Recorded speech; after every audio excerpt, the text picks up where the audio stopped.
अस्सलाम वालेकुम वरहमतुल्लाहि वबरकातुहू। क्या हाल है दोस्तों, ठीक हो? तबीयत से ठीक है? उम्मीद करें ना कि सारे दोस्त अब आप ठीक हो। सो अज दा मज़ेदार व्लॉग शुरू करने पर सब तो पहले साड़ी चैनल खान सरेकी को सब्सक्राइब करें। सो तो रोज़े क़यामत मैं इसकी गिरबान पकड़ कर अपना हिसाब लूँगा। ला इलाहा इल्लल्लाह मुहम्मदुर रसूलुल्लाह। मैं इस कलमे की कसम खाता हूँ, अगर मैं झूठ बोलूँ तो मुझे कब्र भी नसीब ना हो। जो मेन टॉपिक था कि खिज़र उमर को मैंने क्यों छोड़ा, वो आपको नहीं बता पाया था, इसलिए मैं आज बता रहा हूँ। सबसे पहले दोस्तों कि आज मैं आपको जो कुछ बताने वाला हूँ सच बताऊँगा, किसी किस्म का कोई झूठ नहीं होगा। ला इलाहा इल्लल्लाह मुहम्मदुर रसूलुल्लाह। मैं इस कलमे की कसम खाता हूँ, अगर मैं झूठ बोलूँ तो मुझे कब्र भी नसीब ना हो। मैं आपको सीधी बात बताऊँगा, खिज़र उमर और मैं काफ़ी टाइम से इकट्ठे थे। ये सोशल मीडिया पे तो हम बाद में आए थे। हमारी काफ़ी गहरी दोस्ती थी। उसकी अपनी शॉप हुआ करती थी, मेरी अपनी शॉप। हम दोनों का शाम को इकट्ठे मिलना, दिन को एक दिन वो मेरी शॉप पे आ जाया करता था, एक दिन मैं उसके पास चला जाया करता था। मतलब कि अगर मुझे जो शादी का किसी ने कार्ड भेजा है तो खिज़र भाई मेरे साथ जाते थे, और उससे किसी ने शादी का कार्ड भेजा है तो वो मेरे बगैर नहीं जाता था। हम कुल खानियों पर भी इकट्ठे जाते थे। मतलब कि इतनी हमारी गहरी दोस्ती थी। उसके बाद हमें टिकटॉक का शौक़ हुआ करता था, वो भी फ़कत एक फ़ेम हासिल करने के लिए कि यार हम जहाँ पे गए हुए हैं लोग हमें जानते हों। बाकी पैसे कमाने का ना हमें इस चीज़ से कोई पता था, ना ही कोई किसी किस्म का लालच था। उसके बाद दोस्तों हुआ कुछ यूँ, मैं आपका ज़्यादा टाइम वेस्ट नहीं करूँगा, कोशिश कर रहा हूँ कि आसान लफ्ज़ों में आपको बात की भी समझ आ जाए और टाइम भी बच जाए। तो हमने वीडियोस तो टिकटॉक की बनाया करते थे। 2021 में हमारी पहली वीडियो टिकटॉक पर वायरल हुई थी। तब हमारे साथ वसीम लड़का और वो एक मोटा हुआ करता था, मौलवी साहब नहीं होते थे। तो उसके बाद हम लगे रहे टिकटॉक पे, फिर हम यूट्यूब की तरफ आ गए।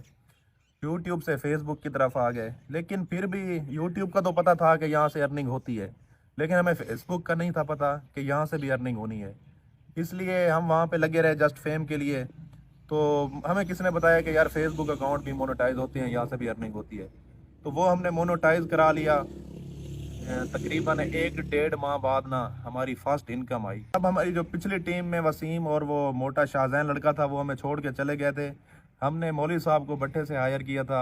हम 3 लोग थे जो हम वीडियो बनाते थे, और कामरान भी बाद में आया था। वो तकरीबन हमारी दूसरी इनकम थी, या पहली पहली के एंड पे या दूसरी पे आया था। तो फिर हुआ यूँ कि खिज़र ने मेंशन कर दिया कि यार मौलवी साहब, मैं और कामरान, ये जो 3 बंदे हैं ना, आपको मैं दूंगा 40% और 60% मैं खुद रखूंगा, क्योंकि मैं मेन बंदा हूँ। इस वजह से मेन बंदा हमने उसको इस वजह से बनाया हुआ था कि कोई भी काम हो, मतलब कि कोई घर भी हो ना, तो उसमें भी जब तक एक बड़ा ना हो तो वो नहीं चलता। इसलिए कोई भी काम हो तो एक बंदे का बड़ा होना ज़रूरी होता है। इस वजह से चैनल भी उसने अपने नाम से बनाया था, और हम शुरू से इकट्ठे थे। तो उस टाइम अगर हमें ना वारे आता, हमें ना समझ आता, तो हम उसे कह सकते थे कि यार हमें 40% पे नहीं समझ आता, हम नहीं करना चाहते। लेकिन हमने कोई डिमांड नहीं की। हम ये भी कह सकते थे कि यार हम 3 बंदे हैं, हमें आप 60% दें, 40% आप खुद रखें। लेकिन हमने किसी किस्म की कोई डिमांड नहीं की। उसे बस ये कहा है कि यार तू भाई है, जैसे तुझे बेहतर लगे वैसे कर ले। तो फिर उसके बाद निज़ाम चलता रहा। मतलब कि 1-2 अर्निंग आई, उसने हमें बताया कि यार इतनी आई है, इतने आपके बनते हैं, इतने मेरे बनते हैं। मतलब जैसे था वो हमने डिवाइड किया। उसके बाद निज़ाम चलता रहा। उसने कहा कि यार आप मुझसे खर्चा पानी ले लिया करें, आप फजूल खर्ची कर जाते हैं, अगर आपकी सेविंग हो जाएगी तो आप लोगों का अपना ही फ़ायदा है। मैं ये चाहता हूँ कि आगे चल के हम जो भी कारोबार करें, उसने कहा था कि हम कपड़े का एक ब्रांड बनाएंगे। तो वहाँ पे भी जिस तरह हम यहाँ पे 60-40 हैं, तो वहाँ पे भी ऐसे ही 60-40 चलेंगे। तो इस वजह से हमने भी मतलब कि अंधा इतबार किया उस पर, कभी किसी चीज़ की कोई डिमांड नहीं की। जैसे उसने कहा हमने यस किया। उसके बाद दोस्तों हमने एक गाड़ी ली आल्टो, इस्लामाबाद से, न्यू 0 मीटर। कुछ अरसे बाद निज़ाम चलता रहा तो उसने सिविक ले ली। तो मैंने कहा यार ये आल्टो मैं रख लेता हूँ। मेरी मोबाइल शॉप थी, जैसा कि आप लोग जानते होंगे, शुरू शुरू में आप वीडियोस में देखा करते होंगे। 2022 के छठे माह मैंने दुकान अपनी सेल की थी। कुछ पेमेंट मैंने उसे नेट दी थी, कुछ वो मेरे हिसाब किताब में थे, वो उसको दिए। तो आल्टो गाड़ी मैंने रख ली थी। तो दोस्तों मैं आपको ये बताता चलूँ कि हमारा अपना ना ज़ाती घर नहीं था। तो मेरे घर वाले कहते थे कि यार आपने गाड़ी ली हुई है, आपका अपना घर नहीं है। और लोग भी बातें करते थे, हमारे मोहल्लेदार, जब हम वहाँ से गुजरते थे ना, कि गाड़ियों पे चढ़े हुए हैं, अपने बैठने की इनकी जगह नहीं है। जो हमारा मकान था वो हमारा मतलब कि जैसे वो बाप दादा का होता है ना, हिस्से में था। तो हमारे हिस्से में वहाँ पे तकरीबन 1.5-2 मरले आते थे। तो इस वजह से हम बड़े वहाँ पे तंग थे। तो फिर मैंने गाड़ी सेल की, जो कि खिज़र उमर ने फिर वापस ले ली थी। गाड़ी मैंने सेल करके मकान ले लिया था। तो सारा दिन हम इकट्ठे होते थे, किसी किस्म का कोई फ़र्क नहीं हुआ करता था। अब जो मेन रीज़न थी छोड़ने की, ये जो ईद गुजरी है, छोटी ईद, माह रमज़ान वाला महीना हम इस्लामाबाद रहे थे, वहाँ से हम वापस आए। ईद वाला दिन मैं सारा दिन यहीं पे था। मेरा जो घर था वो डेरे से 1 से 1.5 किलोमीटर दूर था। और वो जो डेरा था वो हमने सोशल मीडिया पे आने से पहले 10-10 मरले के प्लाट लिए थे। और 10 मरले मेरा था, 10 मरले खिज़र उमर का था। तो कुछ अरसे बाद जब पैसे वगैरह आए तो उसने वो प्लाट ले लिया था मुझसे, मुझे उसकी पेमेंट अदा कर दी थी। तो फिर मैं वहाँ पे एट ए टाइम मैं वहाँ पे हुआ करता था। मैं 3 दिन 4 दिन बाद घर जाता था। तो उस दिन ईद वाले दिन हम सारा दिन इकट्ठे थे। शाम को मेरी फैमिली ने मुझे कहा कि ईद का दिन है, आज शाम को आपने हमें बाहर घुमाने के लिए ले जाना है। ईद वाले दिन दोस्तों मगरिब का टाइम था। तो मैंने इसे कहा कि यार मैं सारा दिन ही वहीं था। सुबह मैं ईद नमाज जब पढ़ी घर गया था, उसके बाद मैं सारा दिन डेरे पे था, मैं घर नहीं गया था। तो मैंने कहा कि यार मैंने अपनी फैमिली के साथ जाना है बाहर, तो मैं आल्टो लेके जा रहा हूँ। मैंने यकीन माने, फॉर्चूनर मैं ड्राइव करता था, मैंने कभी अपने ज़ाती काम के लिए उसे नहीं लेके गया। तो मैंने आल्टो का कहा, तो इन भाई साहब का जवाब ये था कि गाड़ी अलाउ नहीं है।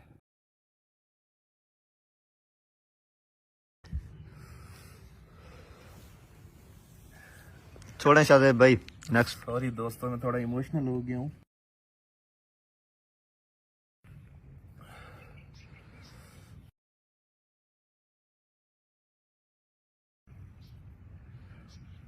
उसके बाद दोस्तों मैंने, मेरी फैमिली वाले मुझे कहा करते हैं कि आप इसके साथ हिसाब किताब रखा करो, लेकिन मैंने कभी किसी चीज़ का कोई हिसाब नहीं रखा था। तो अगर मैं उनको ईद वाले दिन ना ले जाता तो वो मुझे फुल बेइज्जत करते। इस वजह से मैंने अपने घर वालों को कोई बात नहीं की। उस दिन मेरा ये माइंड था कि मुझे यहाँ से गाड़ी जैसे मर्जी लेके जानी पड़ेगी, मैं लेके जाऊँगा। इसलिए मैंने थोड़ी मिन्नतजारी करके, उसने कहा कि यार अगर 1 घंटे में वापस आ सकते हो तो ले जाओ। 1 मिनट। दोस्तों मैं जैसे तैसे करके वहाँ से गाड़ी ले गया।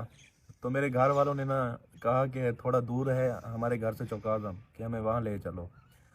तो फिर मैंने उनको झूठ बोला कि यार मैं वहाँ नहीं लेके जा सकता, क्योंकि मैंने थोड़ा काम जाना है। आप इधर लिया से जो कुछ आपने शॉपिंग करनी है कर लें। तो 1 घंटे में मैंने उसको गाड़ी वापस जाके दी। उसने मुझे कहा था कि गाड़ी मुझे खुद ज़रूरत है, मैंने जाना है। तो 1 घंटे में मैं जब, हालांकि फार्चूनर भी खड़ी थी, 1 घंटे बाद जब मैंने वापस जाके दी तो सारी रात 11 बजे तक गाड़ी खड़ी रही है, कहीं कोई नहीं लेके गया। तो उस रात ना, यकीन करें मैं खुदा की कसम खा के कह रहा हूँ, मैं सारी रात सोया नहीं हूँ अरमान से कि यार इस बंदे ने मुझे ऐसे कहा है।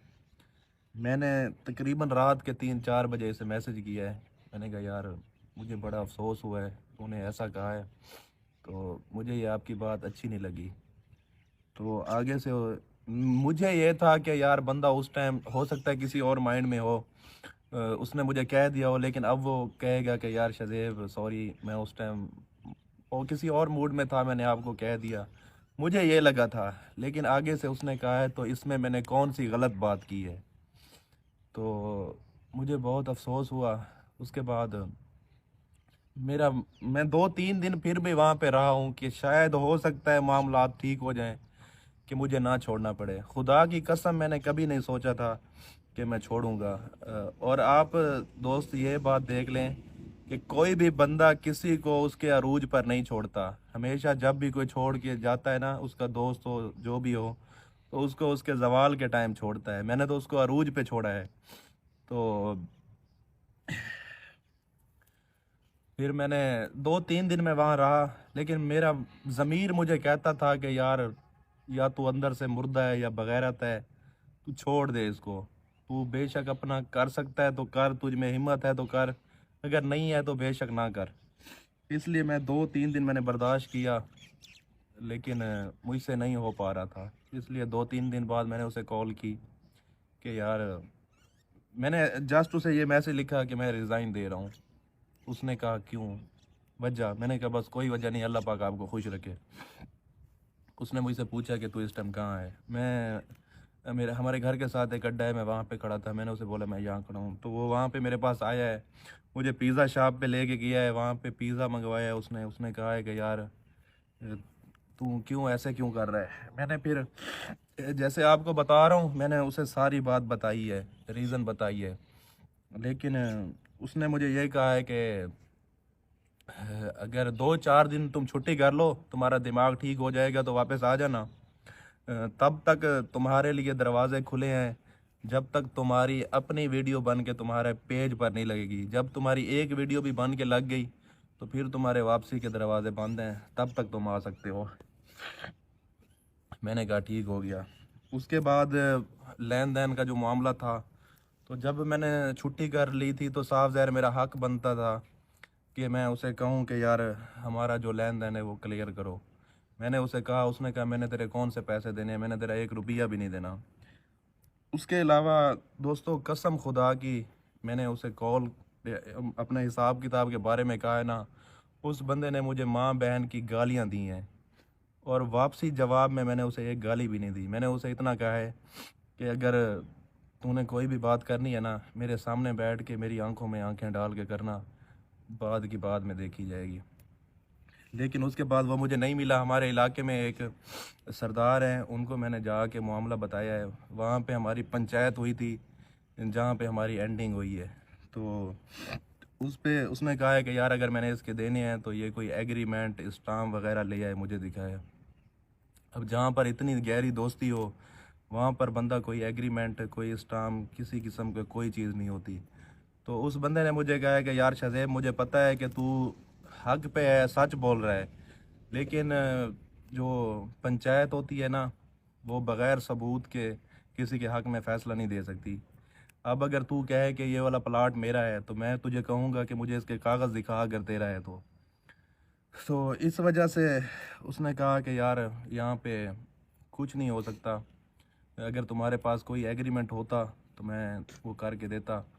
तो अब ये जो फ़ैसला है, ये हलफ पे वो होगा। अगर तुम हलफ उठा सकते हो? मैंने कहा जी, मैं उठा के देता हूँ। तो उसने कहा इसको कि यार खिदर, तू हलफ उठा के दे सकता है? इसने मेरा तकरीबन 1.25 करोड़ 1.5 करोड़ रुपया देना था। तो इसने कहा जी, मैं हलफ उठा के दे सकता हूँ। फिर मैंने कहा, ये मौलवी साहब बैठे हैं, 5 वक्त की नमाज़ पढ़ते हैं, माशाल्लाह मुंह पे सुन्नत रसूल है, इनको कहें कि ये हलफ उठा दे। मौलवी साहब ने पहले ना नू की है, फिर इसने कहा यार, हमें साइड पे थोड़ा जाने दें, हमने आपस में कोई डिस्कस करनी है। तो ये उसे साइड पे लेकर गया है। तो फिर जब वापसी पे है, मौलवी साहब ने कहा जी भाई, कोई मसला नहीं, मैं भी हलफ उठा के दे देता हूँ। फिर पंचायत वाले ने मुझे कहा है कि शाहज़ेब भाई, देखें, आप मामला जो है ना, अल्लाह के सुपुर्द कर दें। जो हलफ उठाने वाला होता है और मतलब जो उठवाता है और जो उठाने वाला होता है, दोनों के लिए नुकसानदेह है। मैं यही चाहूँगा कि आप इस मामले में ना पड़ें, अल्लाह पाक बेहतर इंसाफ करेगा। तो इसलिए हमने अल्लाह पर छोड़ दिया। इस बंदे ने वहाँ पे कहा था कि ये मेरा मुलाजिम था, तो इसलिए जो इसका हक बनता था, इसकी तनख्वाह थी, मैं इसको वही देता था। दोस्तों, आप मुझे बताएं, जो बंदा किसी के पास ड्यूटी करता है, तनख्वाहदार होता है, वो किसी का बाउंड तो नहीं होता ना? खुदा की कसम, हमें अपने मोबाइल पे टिकटॉक बनाना अलाउ नहीं थी, यूट्यूब चैनल, फेसबुक पेज तो दूर की बात रह गई। तो हम टिकटॉक भी नहीं बना सकते थे। जो किसी का मुलाजिम होता है, वो किसी का बाउंड तो नहीं होता ना। तो हमारा पार्टनरशिप वाला हिसाब था। उसके बाद अगर मैं आपका मुलाजिम था, तो एक जो मुलाजिम होता है, मालिक कभी उसको कह सकता है कि एक दिन हम बराबर के अमीर होंगे, जहाँ पर मेरी कोठी होगी, साथ वाली तुम्हारी कोठी होगी, जैसी मेरी मेरी गाड़ी होगी वैसे तुम्हारी गाड़ी होगी, अगर सेविंग करते रहोगे तो। जब नौकर और मालिक वाली बात आ जाती है, तो फिर मालिक के बराबर नौकर तो कभी नहीं हो सकता ना। तो फिर ऐसी बातें तो फिर उसको नहीं करनी चाहिए थी ना। उसके बाद दोस्तों मैं आपको एक और बात बताना चाहूँगा। बेशक आप हमारे इलाके में आकर किसी से पूछ सकते हैं कि खिज़र उमर को सपोर्ट करने वाला बंदा कौन है, ये किसकी वजह से ऊपर आया है। जो आज लोग मुझे कमेंट करके कहते हैं ना मेरी वीडियो के नीचे, तू खिज़र उमर की वजह से है, ये है वो है। तो दोस्तों मेरी मोबाइल शॉप हुआ करती थी, उसको आईफोन प्रोवाइड करना, कहीं पे आना जाना, उसके पास तो बाइक तक नहीं हुआ करती थी। मतलब कि उसको ज़ीरो से मैं सपोर्ट कर रहा हूँ और हर किस्म जो चीज़ उसको ज़रूरत हुआ करती थी मैं उसे प्रोवाइड करता था। तो आज लोग कमेंट कर देते हैं जी आप खिज़र उमर की वजह से वायरल हुए हैं, ये हुआ है वो हुआ है। और काफ़ी सारे मुझे लोग कहते हैं कि यार वो तेरा उस्ताद था, तूने उसके साथ गद्दारी की है। देखें दोस्तों, उस्ताद वो होता है जैसे अब मैं हूँ ना, मैं पहले वहाँ पे काम करता रहा हूँ। अब अगर मेरे पास कोई नया बंदा आएगा तो मैं उसका उस्ताद कहला सकता हूँ। लेकिन उस टाइम हम दोनों ने एक ही टाइम शुरू किया था। उसको भी इस चीज़ काम के बारे में नॉलेज नहीं था, वो पहले तो नहीं करता था, ना वो किसी से सीख के आया था। हमने दोनों बराबर में स्टार्ट किया था और हमारा पार्टनरशिप वाला उस्ताद हिसाब था। इस वजह से ना वो मेरा उस्ताद बनता है, ना मैं उसका उस्ताद बनता हूँ। और उसके अलावा दोस्तों जो हमारे आखिरी दिन गुजरे हैं ना, आखिरी दिनों में खुदा की कसम खा के कहता हूँ कि वो बंदा इतना मगरूर हो गया था हमारे साथ। हमारे ना, मैं आपको एक बात बताऊँ, पूरे घर की आदत है कि हम अगर घर से बाहर निकले हैं ना, तो जब वापस एंटर होंगे हम पूरे घर को सलाम करते हैं। तो डेरे से जब मैं बाहर जाता था तो वापसी पे आके वही जो मेरी आदत थी, मेरी घर की रूटीन थी, मैं वहाँ पे सलाम किया करता था। तो एक दिन मैंने इसे हाथ मिला के सलाम किया, इसने ऐसे 2 उंगलियां टच हुई हैं, इसने हाथ पीछे ले लिया है और इसने बदले में मुझे कहा है कि भाईजान, मुंह से अस्सलामु अलैकुम कहने से भी सलाम हो जाता है। ये लाजमी नहीं है कि आप बार बार जब जहाँ से आते हैं फिर आप सलाम करने लग जाते हैं। अगर आपको ज़्यादा वो है तो आप वो कर दिया करें, मुंह से अस्सलामु अलैकुम कह दिया करें, ये तकल्लुफ़ बार बार ना किया करें। उसके अलावा दोस्तों जो बंदा भी इंटरव्यू लेने आता है तो उसको वो ये कहता है कि यार मेरे साथ पहले वो वसीम हुआ करता था, मोटा हुआ करता था, उसके बाद मौलवी आ गया। उस बंदे ने मेरा जिक्र कभी नहीं किया, ना ही इस चीज़ को मुनासिब समझा कि वो मेरा जिक्र करे। आप लोग जाएं, उसका टिकटॉक अकाउंट खोलें, उसका फेसबुक पेज खोलें, जाके पहली वीडियो पे देखें, पहली वीडियो से कौन बंदा उसके साथ है। जो बंदा उसके साथ है उसका कभी उसने नाम लेना गवारा नहीं किया। आप आएँ जिस मार्केट में वो काम करता था, वहाँ से आप पता करें कि यार ये बंदा इसके साथ कब से है और इसको सपोर्ट करने वाला कौन है, तो आपको सब पता चल जाएगा। इसके अलावा दोस्तों मैं आपको एक मेन लॉजिक के बात बताता हूँ। जब मैंने छुट्टी की थी ना, मैंने खुद रिज़ाइन दिया था। अक्सर लोग कमेंट करते हैं कि खिज़र उमर ने आपको निकाल दिया, ये वो। कोई उसने मुझे नहीं निकाला। उसका जो हमारे साथ जो मिस्टर के बी जिसने अब चैनल बनाया हुआ है, कामरान बारवी, वो खिज़र उमर का बहनोई है। इसका एक ही बहनोई है और इसकी एक ही सिस्टर है। और वैसे भी वो रिश्ते में इसका कज़न है। तो उसको इसने खुद ही निकाला है। आप यहाँ से अंदाज़ा लगाएं, आप खुद इंसाफ करें कि उसके पास V8 डाले फलां ये वो बड़ी बड़ी गाड़ियाँ हैं, लेकिन उसका जो बहनोई है वो मेरे साथ वीडियोस बनाता है, आपने देखा होगा। और अब भी रिसेंटली मेरी काली वीडियो अपलोड हुई है, उसमें भी वो था। तो मतलब कि वो मेरे साथ होता है। अगर ये बंदा हक पे होता, सच पे होता, तो इसके घर का बंदा तो इसके साथ होता ना, वो तो मेरे साथ ना होता। दोस्तों मुसलमान होने के नाते मैंने जो कुछ भी कहा है कलमा भर के कहा है, इसमें किसी किस्म का मैंने झूठ नहीं बोला। और आपको ये बताता चलूँ कि इस बंदे ने अभी भी मेरा तकरीबन 1.5 करोड़ रुपया देना है और मैं इसे माफ़ नहीं करूँगा। ना इस जान करूँगा ना उस जान। मैंने अल्लाह पाक पे फ़ैसला छोड़ा हुआ है, तो रोज़े क़यामत मैं इसकी गिरबान पकड़ कर अपना हिसाब लूँगा। कोई मसला नहीं, अगर इस दुनिया में मुझे इंसाफ नहीं मिला तो कोई मसला नहीं, लेकिन एक दिन मैं इससे अपना हिसाब ज़रूर लूँगा। दोस्तों अगर अब भी आपको लगता है कि मैं गलत हूँ तो बेशक मुझे अनफॉलो कर दें। मेरे नसीब में जो रिज़्क होगा वो अल्लाह पाक की ज़ात ने मुझे देना है। वैसे भी मैंने अपना फ़ैसला अल्लाह पाक पे छोड़ा हुआ है, वो बेहतर इंसाफ करने वाला है। और इसके अलावा आखिरी बात दोस्तों, अगर आप लोगों को अब भी लगता है कि मैं झूठ बोल रहा हूँ, तो आप में से कोई बेशक उसके पास चला जाए और उसे जाकर कहे कि शाहज़ेब ने जो जो बातें की हैं, अगर वो बंदा कलमा भर के कह दे कि मैंने किसी भी किस्म का कोई झूठ बोला है, तो आप लोग जो मर्ज़ी चाहें मुझे सज़ा दे सकते हैं। और अज़ानें हो रही हैं। बस अब मैं व्लॉग का यहीं पे एंड कर रहा हूँ और आखिर में आप लोगों को इतना कहना चाहूँगा कि प्लीज़ मुझे नेक्स्ट टाइम खिज़र उमर का नाम लेकर परेशान ना किया करें। मुझे बहुत तकलीफ़ होती है, मैं थक चुका हूँ, मैं अब अपना काम कर रहा हूँ, मुझे अपना काम करने दें।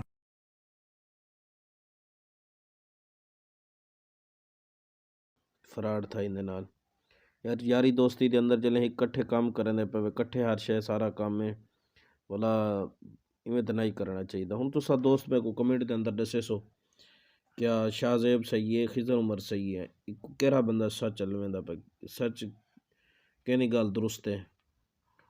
तो तुसा दोस्त लाजमी में कमेंट के अंदर दसने कि शाहजेब सही है या खिजर उमर सही है, इन्हें तो लाजमी तुसा में कमेंट के अंदर दसना गही करनी।